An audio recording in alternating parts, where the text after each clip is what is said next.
Welcome, viewers, to yet another episode of Stumbling and Fumbling. I'm Arjun, and you have Appy on the other end. Today, we are going to do the second video of our COVID series.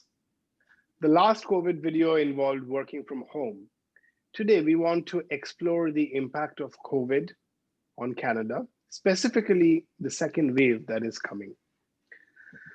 Appy, any thoughts on how we want to do this? I know we both of us did a little bit of research on this, but how do you want to conduct this one? Yeah, we'll let it go. Maybe start from COVID 1, what that did, how life suddenly seemed to change. Maybe then we can go towards how we were thinking that we've overcome the hurdle. And now we are back in what seems as the wave 2 or back to square one. And how does the future look like? That's fair. The way I think about it, like COVID-1 was a rude awakening for us. I don't think we ever cared much about social distancing, about really washing hands for 20 seconds. I know I didn't wash my hands for 20 seconds. Hand sanitizers were more of a luxury than a necessity, and masks, whoever thought about masks. How was pre-COVID times for you, and how did that change for you? Yeah, I mean, I think things like, say, hand sanitizers, if there's a hand sanitizer somewhere, say in a building or somewhere, sure, I'll use it. But it's definitely not in my priority list of things to do. Masks, forget it. And in fact, I was actually one of the, uh, like, if you want to use the word culprit, you can, but I probably bought a mask 2 weeks later than when I should have bought it. So, and just goes on to show how change is difficult to Implement. Yeah, I agree. Change is so hard to implement. For example, we are not supposed to shake hands now, but I see people shaking hands all the time, even now. And another thing that really changed because of COVID was working from home. It was more of a debate pre-COVID. Yes, you could work from home depending on your company policy, maybe once a week, maybe twice a week, which was kind of pushing it. But now everyone's working from home. Companies like Facebook and Microsoft, Google are saying that we don't really need you to come to office at all. It's just interesting how the world has changed. So let's actually take a segue to wave one. What do you think happened after wave one? Like, what were the changes that you saw in society? I think the first thing was the government did everything that they could to stop people from gathering together. So, be it, say, pubs, gyms, any indoor partying places, any place wherein we work. So, all of them kind of, whatever could adjust to work from home became work from home, became work from home. Whatever could not actually was shut down. So, for instance, I'm a member of a gym here and I've been going there for the past couple of years. The gym was closed. Yeah, I can see that. Bars and restaurants were closed. I mean, yes, we had patios, but that was way later. But Yeah. bars and restaurants were closed. Masks were actually sold out on Amazon. And obviously, now it's become so common that you can go to a local store or a Canadian Tire and you can buy a mask for $10. But there was a phase, if you remember, right at the beginning of wave one, when masks were sold out on Amazon. That was probably one of the reasons why you couldn't buy a mask easily.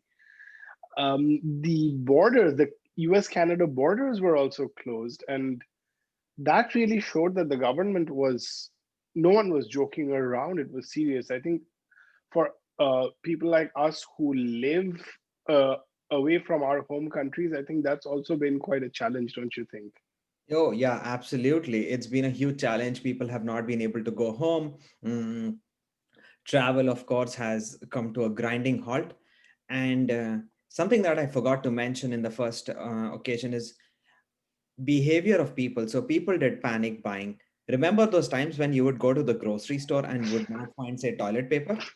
Yeah, there was no logic to it. Like COVID and toilet paper, I get it when it comes to hand sanitizers, but toilet paper, but it was really weird. Like sanitizers, you were allowed one per family per visit to the grocery store.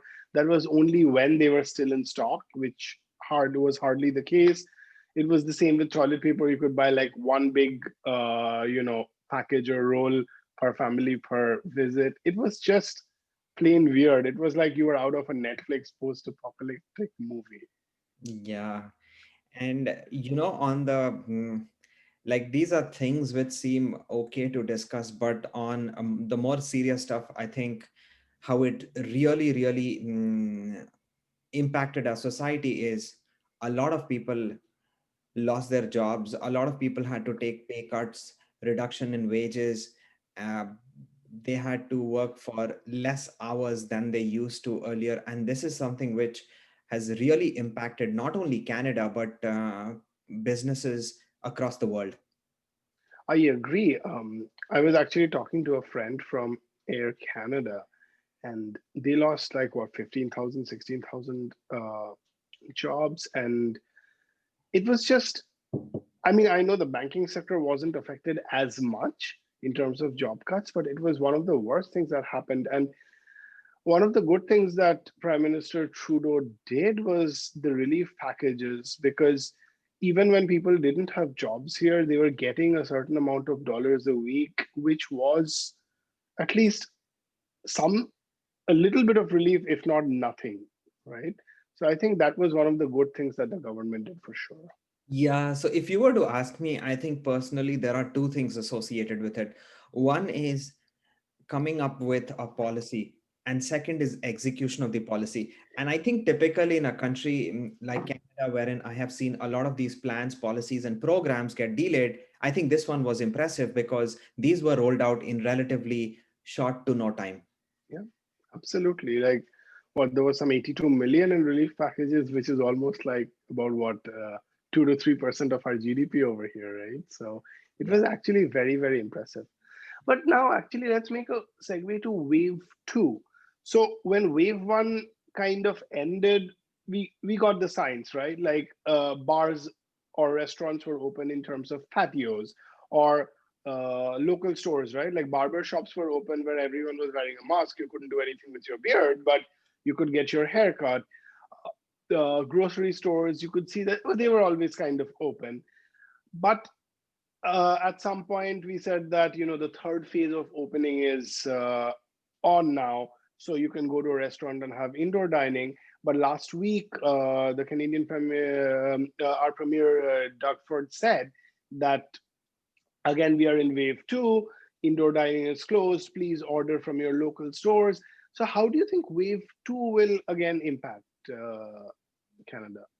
I think it's too early to tell, but from the way I look at it, it's going to be worse than wave one. The reasons are that I think they did everything that they could as far as say wave one is concerned. So as far as wave one is concerned, they rolled out that whole employment insurance, CERB, then Canada recovery, sickness benefit, or the emergency response benefit, so on and so forth. So many programs were launched.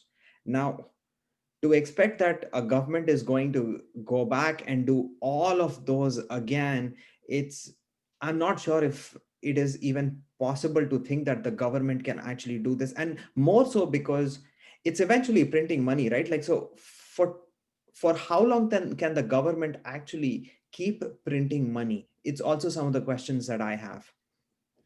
That's a fair point, and I don't have an answer to that. The other thing that I thought was like when Doug Ford said that, okay, wave two is going in and you stop indoor activities for a month. I don't think it'll be for a month. After 1 month, he'll probably say that continue this for another month or another 2 months. So it's not going anywhere. It's not like you, you take a cut for a month and you come back to it. That's not happening. It's going to stay.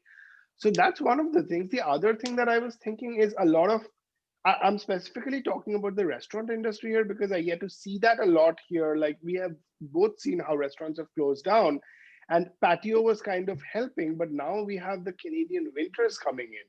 So with the harsh Canadian winters, it's not possible to sit outside even if you have heaters. You cannot have these. You cannot close the doors because then it becomes indoor. Local businesses, again, I don't know if mom and pop grocery stores will survive. They still can. But what about the other? any kind of local business, I think they will all be affected. And if the government cannot give a relief there, I actually shudder to think what will happen.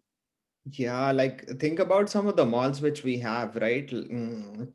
Someone was telling me that in the Eaton Center, I think only 25% of the people were paying rent during the wave one. Yeah. And I don't expect that number to probably go higher if, let's say, wave two comes in and the government again decides to actually close all the stores for a specific period of time. I agree. And look at the since we are talking about, let's say, individual or local effects, right? Think of mental health. A lot of people in Canada live alone, and now because of wave 2, they're almost going to live in isolation. Or if you look at the other end of the spectrum, people who live with families who have 2 or 3 kids, the kids are being homeschooled again, right? With wave 2, they'll be homeschooled. So, and work is, for those who are still lucky enough to continue working, that's not going anywhere. So think of the added pressure on their families. So it's it's just a very complicated and bad situation. But what about a macro level effect? Like, what do you think will happen to society as a general, in general?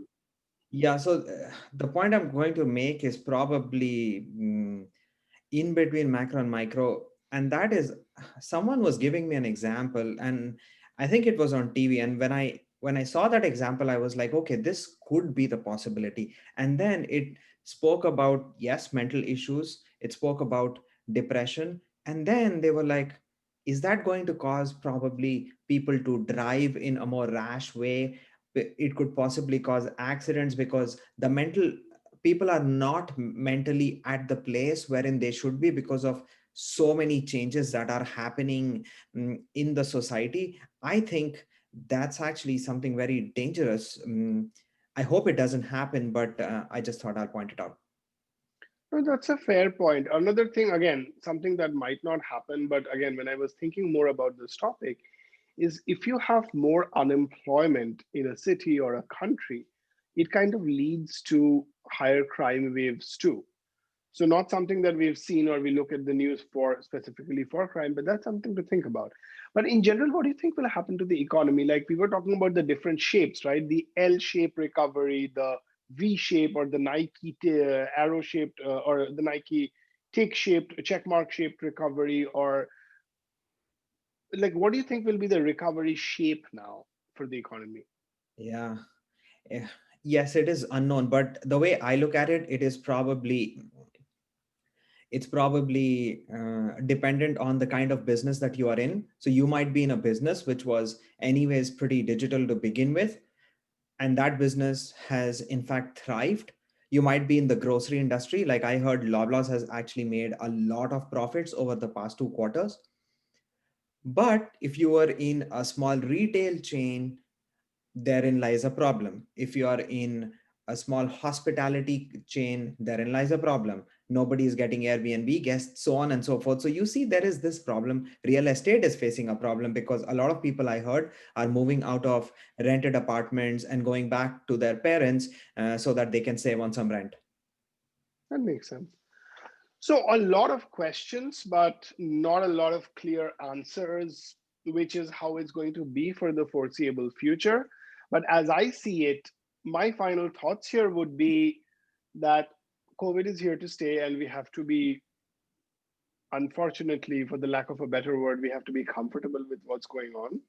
So we have to social distance, we have to wear masks, we have to ensure that if we do end up spending money, we support our local businesses.